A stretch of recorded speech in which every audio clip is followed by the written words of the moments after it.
Hello, I'm Donal Macaulay and welcome to medicsvoices.com, where we talk to the key opinion leaders in health and medicine around the world. Today we're in Brazil and I'm talking to Bruce Duncan. Let's start at the beginning. Tell us where it all began. That's a good question. I went to law school and decided that I didn't want to be a lawyer. Or at least initially, I was uncertain whether I wanted to be a lawyer or not. So I had a friend who'd been in the Peace Corps, and he stimulated me to not exactly drop out, but take off a time and travel. So this was in Berkeley, California. I spent 3 months working in DC at the U.S. Senate as one of these intern type things, and then put a backpack on my back and traveled around the world for 9 months. A little bit of Europe, but mostly sub-Saharan Africa, Asia, South Asia, a little bit of East Asia. And when I came back, I really didn't know what I wanted to do. I thought for a while maybe I wanted to be a Buddhist monk, but a little experience trying that showed me that that was that was not where my strengths were. So I went to law school for another 3 months or so and decided if I kept staying there, or kept in, I would just by inertia end up in a career that perhaps I wasn't interested in. So I quit.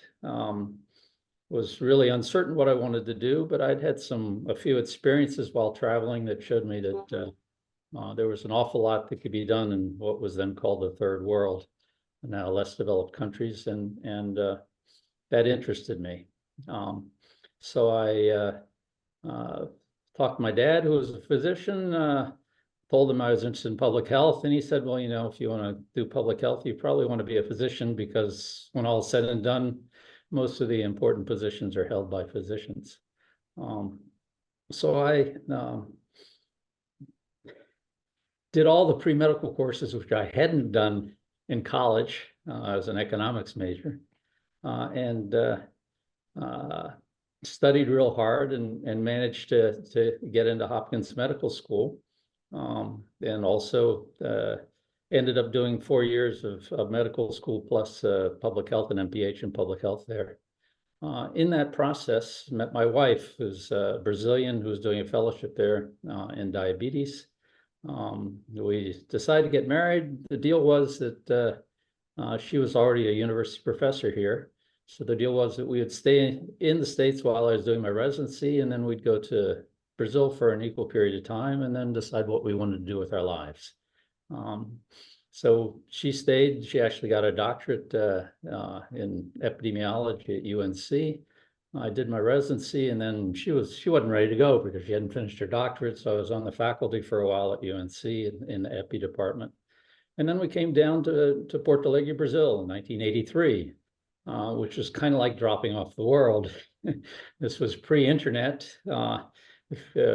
I'd worked in a research organization at the Lipid Research Clinics in Chapel Hill, doing cardiovascular epidemiology research. But you'd write your paper, you'd type your paper, and then you'd send it by mail somewhere for your co-authors to review or whatever, and then you get it back and retype it and send it to a journal and cross your fingers. Several months later, you'd hear whether it had been sent out to review or not. But anyway, so we moved down here. We didn't have, we weren't really sure what to do. It was considered the lost decade in Brazil. Brazil was in recession. They accepted all this money that the major international banks channeled from the oil barons in Saudi Arabia and whatever to less developed countries, and then when they couldn't pay, times got tough.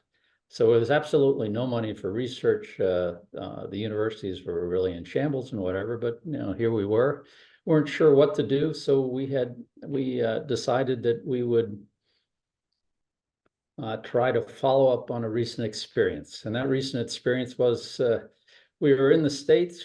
Things were well. My wife had an opportunity for a position. I could have gotten a position there on faculty somewhere, but that really wasn't what we were planning to do.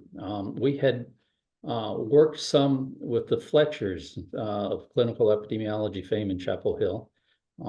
And so the decision of when to come to Brazil was made when we found out that the McMaster's folks in clinical epidemiology were coming to Brazil as part of a Rockefeller initiative to spread clinical epidemiology around the world, and specifically a national meeting of coordinators of master's and doctoral programs in medicine.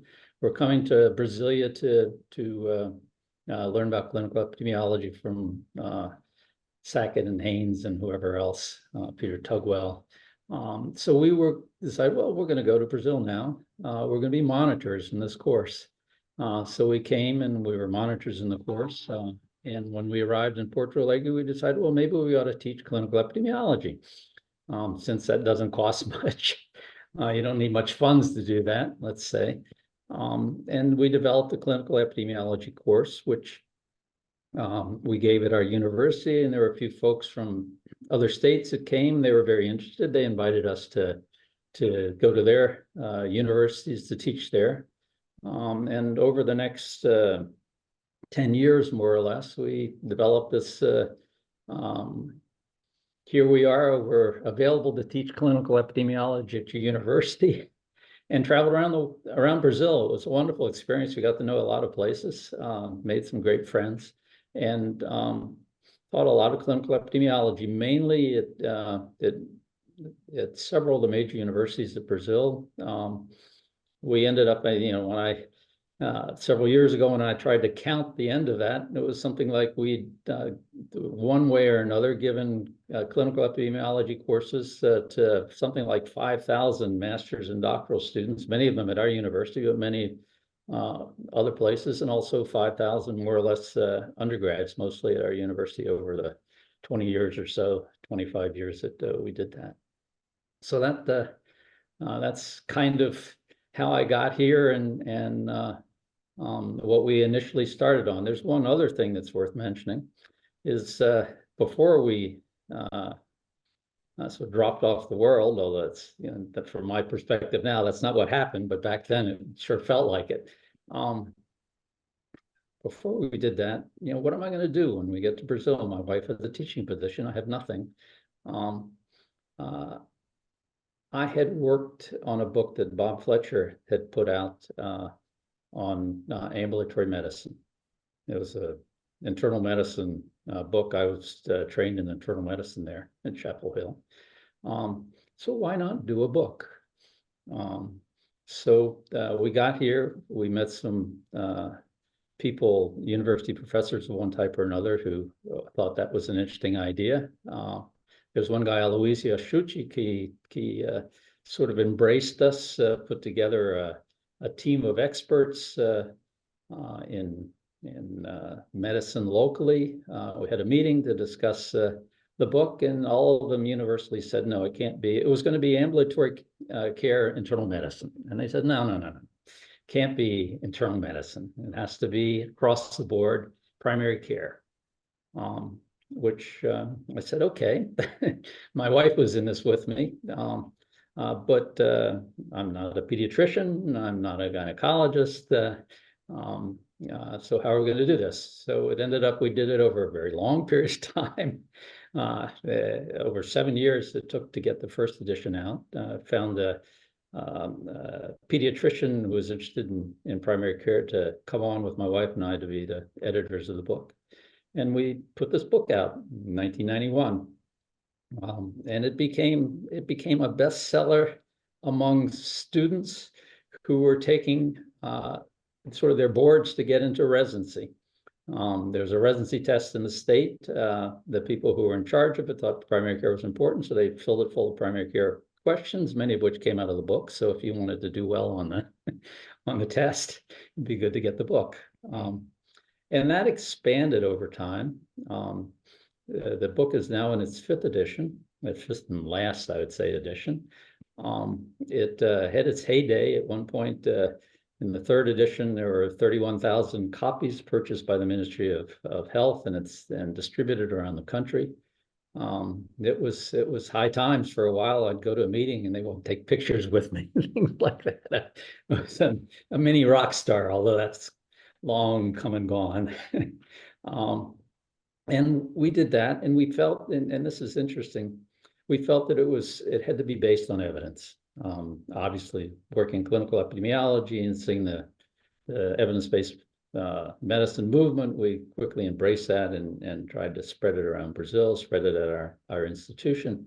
And so we decided that all of the treatments, be there treating disease or preventive treatments, needed to have a little icon that said the level of evidence behind that treatment, which on a 2,000-page book, which is what it came to, is not a trivial task, and almost did us in. One time we decided we were going to do grade tables for all of them, but in the later editions we abandoned that. That was really just too much. So that it was a ambulatory care or primary care based on the evidence, based on evidence. And that was another, I mean, we've really been involved in 3 major activities. One of them was teaching clinical epidemiology. One of them was this book. And the third is doing research. We were researchers before we came here. We sort of at our bottom line is research, so that in the beginning, there was no money for that. Around the year 2000, money became available. In the early 2000s, as you remember, Brazil was sort of taking off. Commodities were high, things looked very good, and there was a lot of money for research. So we got involved in putting together a cohort study. So we have a 15,000 member cohort, which we've been following for about 20 years now, that has engaged us also. So that's how I got here and sort of what I've done over the period of time. Well, I've been looking at the various cohort studies, and you've published an enormous number of papers from those cohort studies.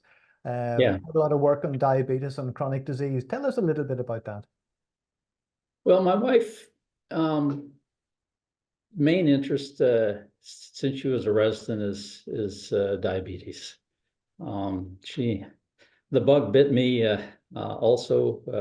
There were some camps for kids with diabetes in North Carolina that we went to, and I learned a bit about taking care of diabetes. They were type 1 kids, and it was really a very interesting and stimulating experience. And then my wife shifted from type 1 to type 2 disease studies. She did her doctorate, a clinical trial, looking at shifting insulin from the morning to the evening in diabetes, and got very much involved in that. And we've kind of been diabetes epidemiologists from then to now. We did 2 sabbaticals. We've been in Brazil since 1983, but we came back for 2 sabbaticals in Chapel Hill in the 90s, and we worked on diabetes in the ERIC study, which was a large, for those who don't know, it's a large cardiovascular disease epidemiology study, still ongoing. And when we thought of research here, we thought of doing research in diabetes. When we put together with many other people this ELSA Brazil cohort, which we made sure that it had the information that was necessary to look at diabetes. And another vertent that's happened in the midst of all this is the global burden of disease study. Back around 10 years ago, we got involved in GBD, and we've been very active as collaborators in GBD, particularly looking at diabetes. So we put out an article a couple of years ago on diabetes in the Americas, trying to summarize where we are there. And we've sort of become, our time now is basically spent researching, principally on diabetes and non-communicable diseases. One of the things that the GBD has been very good for is showing less developed countries, low and middle income countries, whatever, that times have changed. Of course, it's important to deal with malaria and diarrhea and maternal and child problems. But if you look at the GBD, if you believe in the GBD assumptions, everywhere you go, chronic disease is the main burden these days. And that's really true about Brazil. Brazil is like 80% of morbidity is chronic disease, 65% of overall burden is chronic disease. So, and the public health people in Brazil and around the world hadn't woken up to that. So we've spent a lot of our time recently trying to emphasize the importance of chronic disease, and especially the importance of trying to get risk factors under control, because that's something that the world has done very poorly. The public health message in Brazil is very interesting, because I know you've done quite a lot of work on obesity and the prevalence of obesity, but there seems to be an awareness of public health, the encouraging physical activity, encouraging universal health care. That's really interesting. Yeah, Brazil is an independent country with it's sufficiently big that it can have its own vision about things and move them forward. And certainly primary care is the perfect example of that.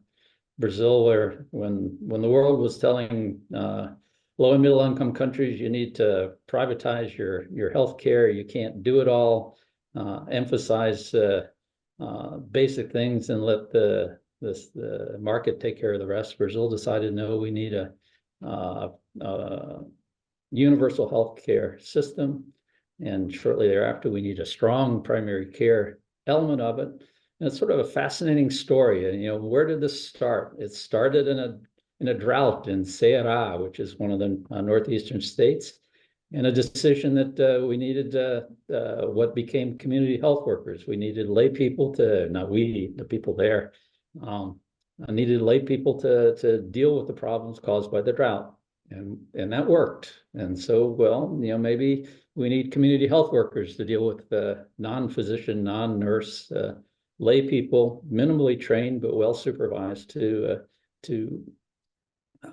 make the connection between the people and the healthcare system, basically. And that worked. This is like 1994 or so.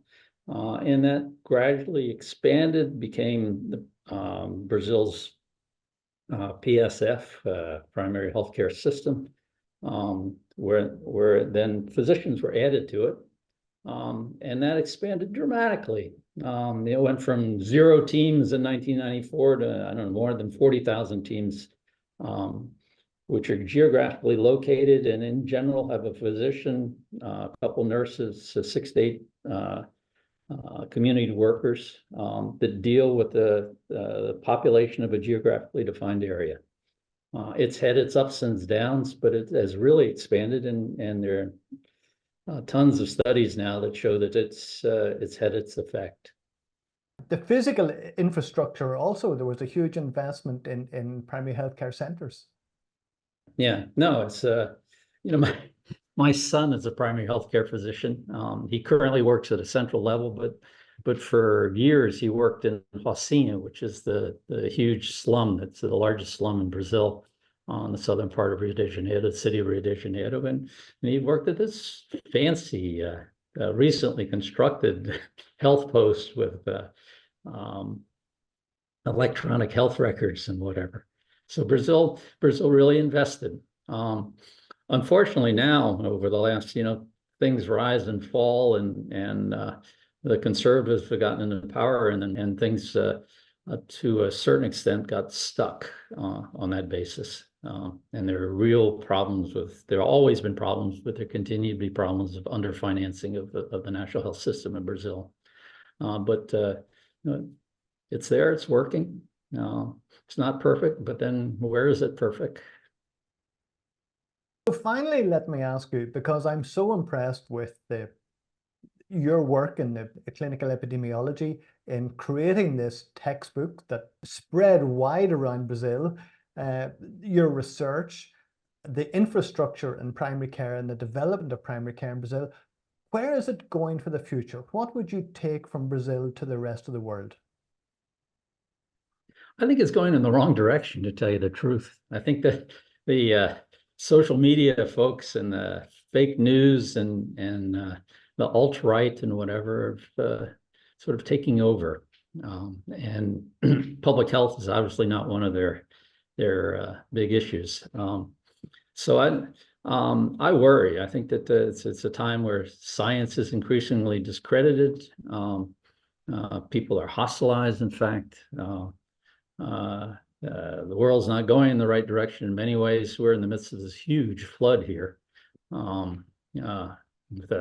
500,000 people in my state currently out of home because of the flooding. And so obviously climate change, response to climate change, planetary health, all those are really important issues that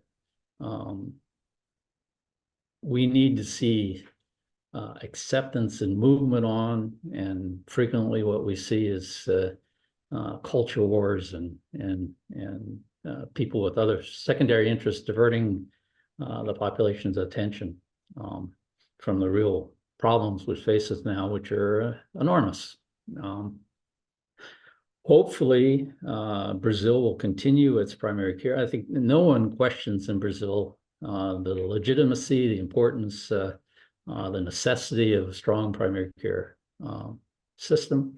Hopefully other countries can look and see what they have and what they don't have and what Brazil has. I had the opportunity in a research consortium to travel to Mexico, to travel to India and South Africa. Mexico has a national health system. It's not as strong as Brazil's, but it's there, and it can be stimulated to do the right thing. You know, one of the things is in Brazil, and I imagine it's common in other countries, there are just zillions of physicians now. Brazil maybe has more medical schools than the States now, I'm not sure. And left on their own, many of them will go the wrong direction. They need to make money somehow. So maybe taking therapies to get those spike proteins out of your blood is something you need to do.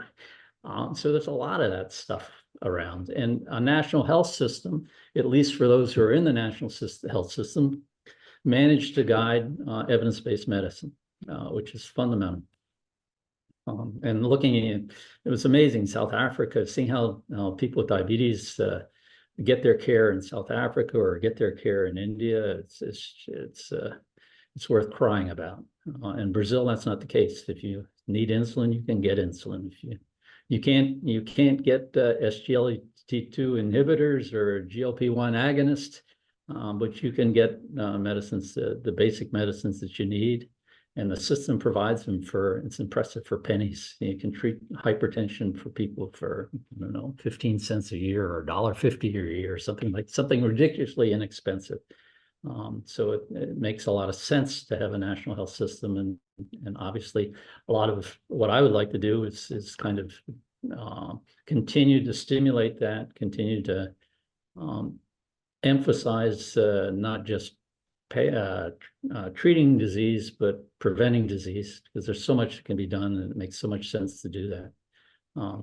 Bruce, thank you very much for sharing so much of your life and your career, and for your tremendous leadership and what you've done, not just in Brazil, but in leadership for medicine worldwide. It's just been a pleasure talking to you. Thank you very much indeed.